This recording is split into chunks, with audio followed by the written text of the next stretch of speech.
Patnubay at gabay ng magulang ay kailangan sa mga batang manonood. Simula na ng kaabang-abang na kwento ng hiwaga at pag-ibig sa Kokak. Kapartner ang Sunsilk with Nano Complex, New Ariel Stay Lift with Deep Clean Technology, at Chicharon ni Mang Juan Sukang Paumbong.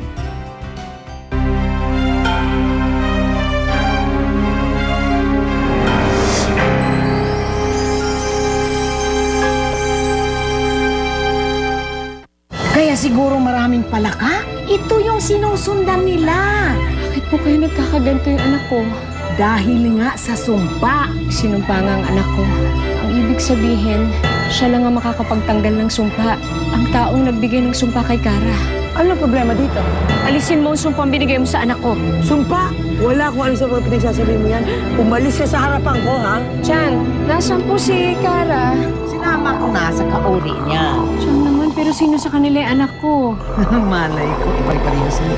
Kasi si Kais ko sabi niya kasi minsan maligno daw yung anak mo, Angela. Palaka siya, tapos nagiging bata. Alam nila ang sekreto ng anak mo. Mukhang nakita po ni Kais ko yung pagbabago ni Kara eh. Anong gagawin natin? Tumakas tayo, Chan. Saan tayo pupunta? Baka layo-layo tayo. Pupunta tayo sa lugar na walang pwedeng manakit sa anak ko.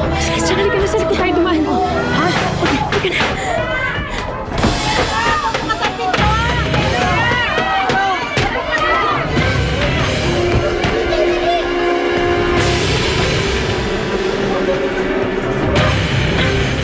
Roberta!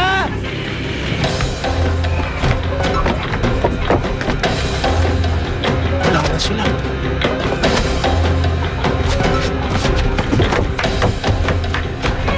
Wala na!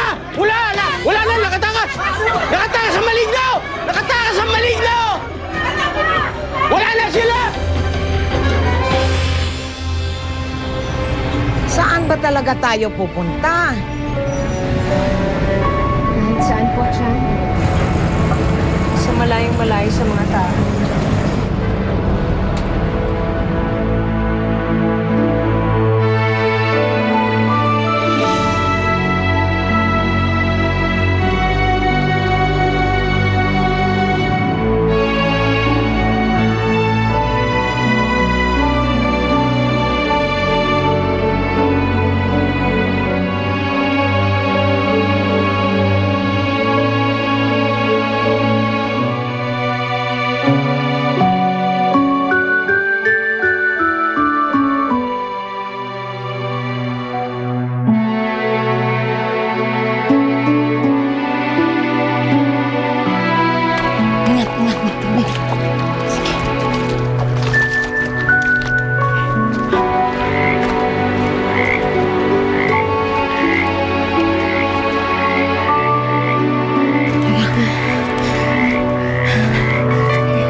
Kubo na to.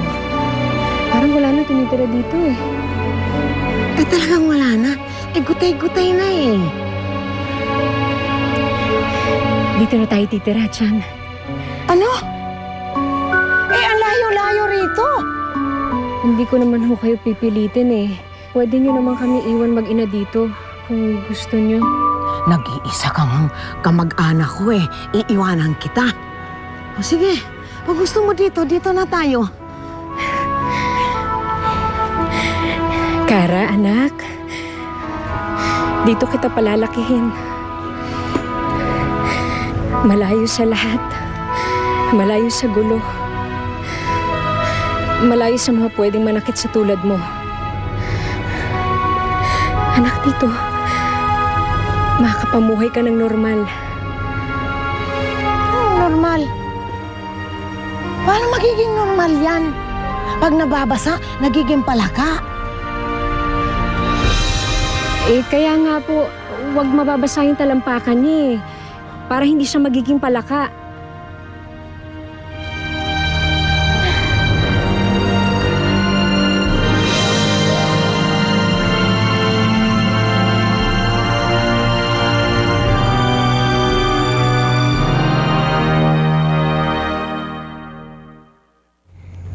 Nay, nakikiliti po ako.